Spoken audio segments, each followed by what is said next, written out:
गौ सेवा आयोग के मुख्यालय में हम पहुंचे हैं उजाला की टीम के साथ। हम आज ऐसी अद्भुत जानकारियां लेने आए हैं जो आज तक किसी भी सरकार में क्रियान्वित नहीं हुई। और हम बात करते हैं यहाँ गौ सेवा आयोग हरियाणा प्रदेश के वाइस चेयरमैन पूर्ण यादव लोचब से। और हमारे साथ सरवण गर्ग जी जो हरियाणा प्रदेश के गौ सेवा आयोग के चेयरपर्सन हैं। हम पहले यादव साहब से बात करते हैं। यादव साहब, आज हम आपके पास आए हैं ये जो गौ सेवा आयोग के माध्यम से क्या जनहित में किस तरह की कार्यप्रणाली है, किस तरह से क्रियान्वित करते हैं आप? नमस्कार जी। उजाला आज तक की टीम जो हमारे हरियाणा गौ सेवा आयोग के कार्यालय आई है और कुछ इस तरीके की बातें आप और हमारे बीच में हुई है जो हम हरियाणा गौ सेवा आयोग में हरियाणा सरकार के द्वारा 2014 में जो भारतीय जनता पार्टी की सरकार बनी उस टाइम भारतीय गौवंश संवर्धन का 2015 का एक्ट बना। उसके तहत पूर्ण रूप से गोहत्या बंदी का कानून बनाया गया और ये लागू है। और उसके साथ गौ संवर्धन पे जो आप हमारे यहाँ देख रहे हैं कि विभिन्न प्रकार के प्रोडक्ट हैं जो गाय के गोबर से तैयार हुए हैं, ये सब हम बना रहे हैं। और हमारा मेन मुख्य उद्देश्य यही है कि हरियाणा में जो बेसहारा गोवंश है उसको हम गौशालाओं में पहुंचाएं और उनका संवर्धन करें और गायें इस संवर्धन के नाते उस मुकाम पर पहुंचे कि वो 12-15 लीटर दूध तक पहुंचे और हर घर में हर सबको गाय का दूध मिले। विस्तृत चर्चा इस विषय को लेकर हमारे बीच में हमारे माननीय चेयरमैन सरवण गर्ग जी हैं। काफ़ी इन विषय पे विस्तृत चर्चा आप जो है ना सरवण जी करेंगे, तो आप जो है कि सरवण जी से इस विषय को विस्तृत रूप से लें। मैं दर्शकों को बता दूं, जो आपके सामने प्रोडक्ट रखे हुए हैं और सरकार की क्या पॉलिसीज है और किस तरह से क्रियान्वित की गई हैं, हम हरियाणा गौ सेवा आयोग के चेयरमैन सरवण कुमार गर्ग जी से बात करेंगे। सर जी, आपके मुख्यालय में हम आए, बहुत अच्छा लगा। और जिस तरह से आपने विस्तार से एक बार हमारे दर्शकों को इस विषय पर आप खुल के बताइएगा प्लीज। सबसे पहले तो मैं उजाला आज तक की पूरी टीम का स्वागत करता हूं, अभिनंदन करता हूं। और हरियाणा गौ सेवा आयोग 2013 में बना था, शुरू हुआ था, काम किया था और 2014 में भारतीय जनता पार्टी की सरकार बनी तो निष्क्रिय प्राय था। तो 2014 में मनोहर लाल जी की जब सरकार बनी तो माननीय मुख्यमंत्री मनोहर लाल जी ने सीधा इसका 2 करोड़ रुपए का बजट किया। अच्छा। और बजट करने के पश्चात में विभिन्न विषयों पे कि गौ माता है, माँ सड़क पे ना रहे, उसका संरक्षण हो। 2015 के अंदर एक्ट लेके आए, गौ संवर्धन और संरक्षण एक्ट, जिसके तहत 10 साल तक की कैद और 1 लाख रुपए तक का जुर्माने का प्रावधान किया गया और हरियाणा का सबसे देश में सख्त कानून उस समय में बना। दूसरा, हरियाणा के अंदर माँ के सम्मान के लिए बेसहारा रूप से सड़कों पे ना रहे, क्योंकि आधुनिकता की दौड़ में हमें बैलों का खेतों में उपयोग नहीं रहा और विदेशी गायें ले आए तो सोचा दूध दही की नदियाँ बह जाएंगे, परंतु देसी गौ माता ने दूध दही की नदियाँ बहाई थी, उसको भी सड़क पे वो भी सड़क पे आ गई और विदेशी तोड़ी थी वो भी आ गई। तो इसलिए सड़कों पे गौवंश बहुत ज़्यादा हो गया। तो हमारा पहला काम था गौवंश का संरक्षण करना और संरक्षण के तहत हरियाणा के अंदर माननीय मुख्यमंत्री मनोहर लाल जी ने गौ माता की कृपा उस पर रही है, तो उसके लिए हमने गौ माता के नस्ल सुधार का काम संवर्धन में, जिसमें हम एम्ब्रियो टेक्नोलॉजी पे, सैरोगेट मदर पे भी काम कर रहे हैं। दूसरा, हम सेक्स शॉर्टेड सीमन पे भी काम कर रहे हैं और प्राकृतिक रूप से अच्छी नस्ल के नंदी भी गौशालाओं में दे रहे हैं, जिसके फलस्वरूप आज हरियाणा की गौशालाओं में लगभग 1 लाख लीटर दूध प्रतिदिन के हिसाब से गौशालाओं में हो रहा है और समाज को शुद्ध दूध मिल रहा है। अगर मैं 2 किलो भी एवरेज लगाऊं तो 50,000 घरों के अंदर गौ माता का शुद्ध दूध गौशालाओं के माध्यम से जा रहा है। और नस्ल सुधार के परिणाम जो 2-2, 3-3, 1-1, 4-4 लीटर की गायें थी जो सड़क पे इसलिए छोड़ दी थी कि आर्थिक रूप से सबल नहीं बन पा रहे, उतने का नहीं दे रही है जितने की हम मेहनत करते हैं। हमने 12-12, 15-15, 18-18 लीटर की गौशालाओं में गायें तैयार की हैं और तैयार कर रहे हैं। हमारी एक गौशाला कापड़ों में है हिसार में, उसने 1,01,000 रुपये की बछड़ी, 8 महीने की गर्भित बछड़ी, और समाज के लोग उससे लेके गए देसी गौ माता की। तो इस प्रकार से गौ माता का सम्मान समाज में बढ़ा। हर व्यक्ति चाहता है कि गौ माता का दूध ही मुझे मिले, मेरे बच्चों को मिले, ताकि वो बलिष्ठ भी हो, बलवान भी हो, बुद्धिमान भी हो। तो ये नस्ल सुधार पे हम कार्य कर रहे हैं और इस पे आगे परिणाम भी दिखाई देने शुरू हो गए। तो गर्ग साहब, दूध के और सरकार की जो नीतियाँ बताई आपने, इसके साथ साथ जिस तरह से पहले कहते थे गोबर धन होता है, उसमें भी कोई कितनी कोई गुणवत्ता की बात है जो कल्याण में आती है? बिल्कुल, हमारे शास्त्रों में साफ दिया है कि गौ माता का गोबर धन है और गौ माता के गोबर में लक्ष्मी जी का वास है और धन की देवी लक्ष्मी है। तो निश्चित रूप से गोबर धन, हमारे ऋषि मुनियों ने सिद्ध किया कि गोबर धन है। हमारे खेतों के अंदर गोबर डलता था, खाद के रूप में डलता था, उससे अन्न उपजता था, हमारे परिवार बच्चों का पेट भरता था, प्रकृति के सभी जीवों का भला होता था। तो वह धन नहीं हुआ, तो और उससे अगर उस अन्न को अगर हम बेचते थे तो उससे धन भी मिलता था और अगर हमारे शरीरों में जाता था, लोगों का भला होता था, तो वो भी धन था। दूसरा, गोबर से अनेक कुछ चीज़ें बनती। हमारे घर का चूल्हा लीपने का काम था, गोबर से होता था। हमारे घर में चौका होता था, गोबर से होता था। रोटी पकाई जाती थी, गोबर के उपलों से पकाई जाती थी। अनेकों काम कोई भी गोबर और गौमूत्र के बिना होता नहीं था। तो गोबर धन है। और हमने हरियाणा गौ सेवा आयोग ने भी और देश के अनेक क्षेत्रों में और लोग भी काफ़ी काम कर रहे हैं। तो हरियाणा गौ सेवा आयोग के माध्यम से माननीय मनोहर लाल जी, जो हमारे पूर्व मुख्यमंत्री जी हैं, उनके आजकल केंद्रीय मंत्री हैं, उनकी प्रेरणा से गोबर से अनेक को चीज़ बने हैं। आप सामने देख रहे हैं कि गोबर से हमने लक्ष्मी जी का या धन का स्वरूप कैसे तैयार हुआ, कैसे किया? ये गोबर से पेंट है। आपको दिखा रहा हूं मैं, दर्शकों से अनुरोध ध्यान दीजिएगा। ये गोबर का पेंट है। मेरे ऑफिस के अंदर यही पेंट है और ये 3 साल पहले मैंने ऑफिस में करवाया था। और ये जो ऑफिस में हुआ ये दीवारों पे आप दिखा सकते हैं दर्शकों को। तो ये सही है। और इसकी फैक्ट्री फरीदाबाद के अंदर तिगांव में लगी है, पिंजौर में लगी है गौशाला में। आप उसमें खुद भ्रमण करके देखिए। और ये केमिकल पेंट से बहुत शुद्ध पेंट है, इसमें कोई स्मेल नहीं है। अपने घरों में करवाइए, 3-4 डिग्री टेम्परेचर भी कम रहेगा, शुद्धता रहेगी। 2 करोड़ से 5 करोड़ का बजट किया, 5 करोड़ से 10 करोड़ का बजट किया, 10 से 20 का किया, 20 से 40 का किया, 40 से 400 करोड़ का किया, 400 करोड़ से 510 का किया। आज 595 करोड़ का हरियाणा गवर्नमेंट के तहत हरियाणा गौ सेवा आयोग का बजट है, जो गौ माता के लिए हरियाणा की गौशालाओं में गौ संवर्धन और संरक्षण के लिए लगता है। तो उसके लिए हमने सड़कों पे बेसहारा गौवंश, आपने भी देखा होगा, समाज भी महसूस कर रहा है कि 75 से 80% गौवंश आज हरियाणा की सड़कों पर नहीं है।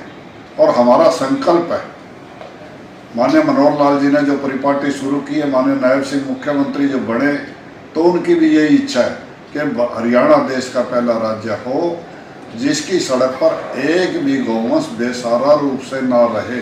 यहाँ तक की जो पॉलिसी थी मनोहर लाल खट्टर जी जब यहाँ मुख्यमंत्री थे, अब जो केंद्रीय मंत्री हुए, तो अब नायब सैनी जी भी इसी पली पे काम कर रहे हैं। बिल्कुल इसी पली पे चल रहे हैं, इसी पे काम कर रहे हैं। अभी तक नायब सिंह जी के आने के पश्चात 5 अगस्त को इंद्रधनुष ऑडिटोरियम के अंदर पूरे हरियाणा के गौ भक्तों का सम्मेलन हुआ। सभी गौशालाओं ने बढ़ चढ़ कर भाग लिया। ऑडिटोरियम के बाहर भी गौ भक्तों की भीड़ थी और ऑडिटोरियम के अंदर भी, और इतना भव्य कार्यक्रम हुआ। और इसके बाद 7 जनवरी को भी वैसा ही कार्यक्रम हुआ और गौशालाओं में भी लगातार जा रहे हैं। इसी तरह मनोहर लाल जी ने भी यही परिपाटी शुरू की थी, इसमें कोई कमी नहीं आई, आगे बढ़ रही है। तो अब पॉलिसीज में गौ कल्याण के लिए और जन कल्याण के लिए क्या नीतियां उनके बारे में? हाँ, अनेकों कार्यक्रम हुए हैं जो देश में अन्य राज्यों में इसकी अपेक्षा नाम मात्र की स्थिति में ही है। गौ संरक्षण के विषय में बात करता हूं तो 80% गौवंश का संरक्षण गौशाला में हुआ है जी। 215 गौशालाएं हुड्डा जी छोड़ के गए थे। 1,75,000 गौवंश था। आज हरियाणा के अंदर 686 गौशालाएं जो रजिस्टर्ड है, जिसमें 4 लाख से ऊपर गौवंश है, और उस गौवंश का संरक्षण पूरे भव्य तरीके से, अच्छे तरीके से हो रहा है। हरियाणा सरकार उसमें अपना योगदान भी दे रही है, समाज अपना योगदान दे रहा है, सामाजिक संस्थाएं उसको चला रही है। उसको रजिस्टर्ड किया, कानूनी जामा पहनाया। आज 25 रुपये नंदी के लिए, 20 रुपये गाय के लिए, 10 रुपये बछड़ा बछड़ी के लिए प्रतिदिन के हिसाब से गौशालाओं के खाते में जा रहा है। अभी पीछे हमने 5 महीने की ग्रांट दी थी, 1 अगस्त से 31 दिसंबर तक की 107 करोड़ 28 लाख रुपया गौशालाओं के सीधे खाते में गया। राजीव गांधी कहा करते थे 100 पैसे भेजता हूँ, 15 पैसे पहुँचते हैं। परंतु ये मनोहर जी की सरकार थी या नायब जी की सरकार है, तो 100 रुपये भी भेजे तो 99 पैसे नहीं पहुँचे, 100 के 100 रुपये पहुँचे। 100 पैसे भेजे तो 100 पैसे के पैसे ही गौशाला में पहुँचे। ये पारदर्शिता है, और ये गौ भगत हर जगह स्वीकार करते हैं। आप भी इसके बारे में वेरिफिकेशन करना चाहें तो गौशाला में जाके कर सकते हैं जी। इसी प्रकार से हमारा संकल्प दूसरा है, 20-25% जो सड़क पे हैं, इसी वर्ष के दौरान आपको ऐसा मिलेगा कि हरियाणा की सड़क पर एक भी गौवंश नहीं होगा। उसकी भी व्यवस्था हम लगातार कर रहे हैं। गौ संवर्धन के विषय में, संरक्षण के पश्चात विषय आता है तो गौ माता हमें दूध देती है, गोबर देती है, गौमूत्र देती है। और हरियाणा के बारे में तो कहावत भी है, देशों में देश हरियाणा, जित दूध दही का खाना। ये देसी गौ माता के कारण ही, देसी गौ माता की कृपा थी, जिसके कारण हरियाणा के बारे में ये लोकोक्ति प्रसिद्ध हुई। और वास्तव में था भी ऐसा, इसीलिए हरियाणा के लोग वरिष्ठ भी हैं, बुद्धिमान भी है। गौ माता के शरीर पे भी नुकसान नहीं पहुंचाएगा, ऐसा गोबर का पेंट तैयार हुआ है। और निश्चित रूप से मैं निवेदन करूँगा कि अपने घरों में भी इसी को करवाइए जी। और अनेकों चीजें बनती है। गोबर का गमला आपके सामने दिखाई दे रहा है, ये गमला है, एक ये है, आप देख सकते हो। आज हम पोलोथीन के पौधा बीज लगाते हैं और 3-4-6 महीने के बाद वो बीज से पौधा तैयार होता है जी। हम क्या करते हैं कि उस पौधे को, पोलोथीन को फाड़ के फेंकते हैं, पर्यावरण का नुकसान करते हैं, और फिर उस मिट्टी समेत उसको जमीन में लगाते हैं। मैं कहता हूँ कि गोबर के गमले में लगाइए बीज को। जब वो 3-4-6 महीने के बाद गमले में से पौधा बड़ा हो जाए तो गमले समेत लगाइए, 6 महीने की खाद भी जाएगी, हमारा पर्यावरण का नुकसान भी बचेगा और गौ माता के गोबर का सदुपयोग भी होगा। और पौधे की जो बढ़ने की ताकत है, जब प्रॉपर खाद मिलेगी तो निश्चित रूप से पॉलीथीन वाले से ज़्यादा अच्छी तरह से बढ़ेगा। इसी प्रकार से आपको डीएपी दिखा रहा हूँ मैं, ये प्रोम है, फॉस्फेट और रिच ऑर्गेनिक मैन्योर है। ये देखिए आप, ये डीएपी का बेहतर विकल्प है। डीएपी जहर है।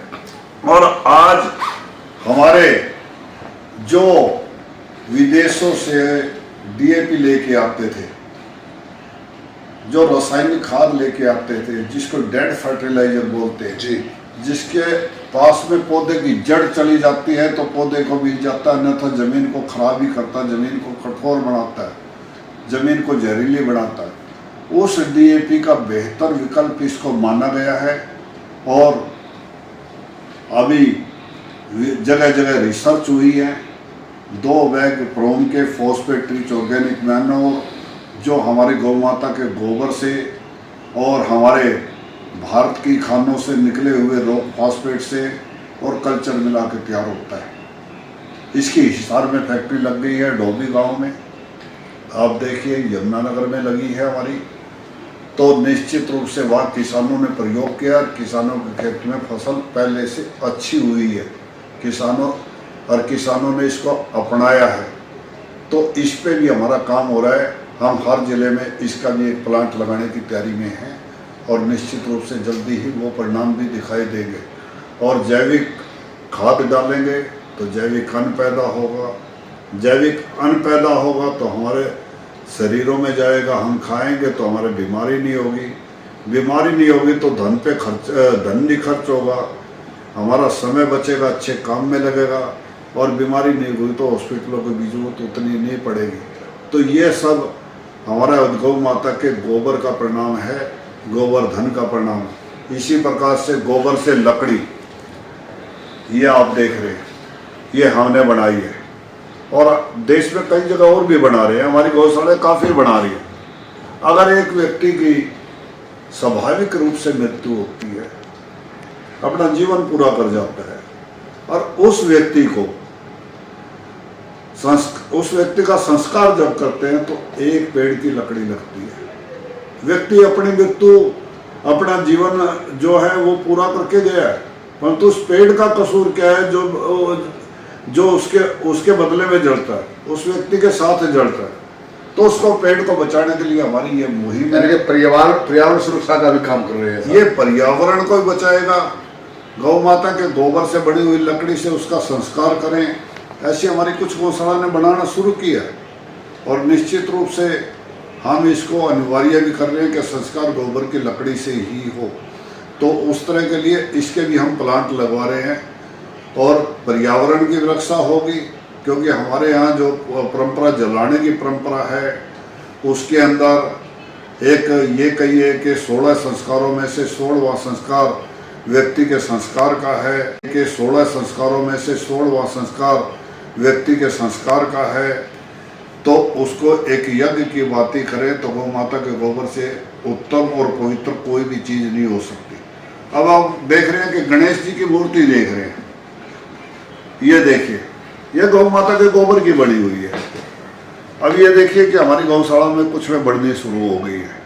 निश्चित रूप से हम गणेश चतुर्थी मनाते हैं या दुर्गा पूजा का उत्सव मनाते हैं या और कोई भी करते हैं, तो गौ माता के गोबर की ही मूर्तियाँ बनवाएं और वो लें, उनकी पूजा करें, अपने धार्मिक विधान करें, और उसके पश्चात उसको नदी में बहाएंगे तो हमारे खेत में वो खाद के रूप में जाएगी, पर्यावरण का फायदा होगा।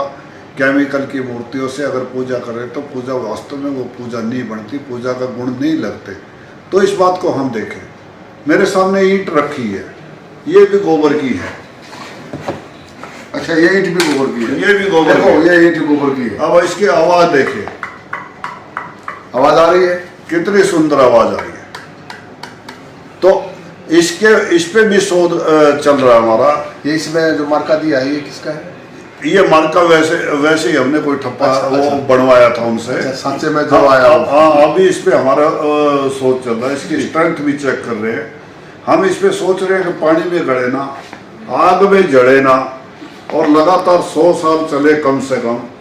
पहले हमारे मकान जो बनते थे उनमें चूने की चिनाई होती थी, गोबर की लिपाई होती थी, तो 100 200 साल चलते थे उसी परंपरा को, और ठंडे भी रहते थे। तो ये इन चीज़ों पे भी हम आगे बढ़ रहे हैं। इसी प्रकार से और अनेकों चीज़ें, गोबर से धूप बत्ती बनती है, गोबर से अगरबत्ती बनती है, गोबर से मूर्तियाँ बनती हैं। अब आपको गणेश जी की मूर्ति मैंने दिखाई है। इसी के साथ साथ अगर देखें तो आगे ओम की मूर्ति है। ये ओम, ये फ्रेम के अंदर जो ओम बना है ये गोबर से ही बना है। इसी प्रकार से ये घड़ी दिखाई दे रही है, इसका फ्रेम भी गोबर से ही है। अगर बात देखेंगे तो लोगो लगा हुआ है गौ सेवा योग का, हरियाणा गौ सेवा योग का लोगो भी गोबर से ही बना हुआ है। बाहर जो गेट पे लगा, बाहर जो, हाँ बिल्कुल, अगर हम यहाँ से निकलेंगे तो तुरंत आपको गेट पे ही है। तो इस प्रकार अनेकों चीज़ें। गौमूत्र में गंगा जी का वास बताया गया है। कि गंगा जी का जल जितना पवित्र है इतना ही गौ माता का गौमूत्र पवित्र है, स्वास्थ्य के लिए, शरीर के लिए बहुत लाभदायक है और उससे अनेकों तरह की दवाइयों में प्रयोग होता है। अगर गौमूत्र नित्य प्रति लिया जाए और शुद्ध सात्विक रूप से लिया जाए तो शरीर में बीमारियों में 90% तक की कमी आती है, ऐसा वैज्ञानिक मानते हैं। और पहले हमारे देसी वैद्य कहा करते थे, ऋषि मुनि कहा करते, आज वैज्ञानिकों ने भी मानना शुरू कर दिया है। तो इन चीज़ों में हमें आगे बढ़ना चाहिए। गौ माँ है, माँ देने वाली है, बड़ी झोली करके ले लो और गौ माता का भी सम्मान करो, प्रकृति का, गौ का, गीता का, गंगा का, अपने धार्मिक जो भी स्वरूप है उन सब का सम्मान करते हुए अपने देश को आगे बढ़ाएं। अपडेट के लिए देखिए उजाला आज तक। आप लोगों ने देखा गौ सेवा आयोग के माध्यम से जितनी जानकारियां दी जा रही हैं बिल्कुल सटीक हैं, जैविक हैं और संस्कारों को, संस्कृति को बढ़ावा देने वाली हैं। हम आपको बता देते हैं ये हरियाणा प्रदेश का गौ सेवा आयोग सेक्टर 22 में स्थित, और यहाँ पर हमारे चेयरमैन साहब बैठे और उप चेयरमैन बैठे हैं। दोनों की जो मार्गदर्शन है और गौशालाओं के साथ जो तालमेल बना करके देश के अंदर व्यवस्था को जो जिस तरह से सुचारू रूप से चला रहे हैं उनका, और हमारे चैनल के साथ बात करने के लिए गर्ग साहब आपका बहुत बहुत धन्यवाद। यादव साहब आपका भी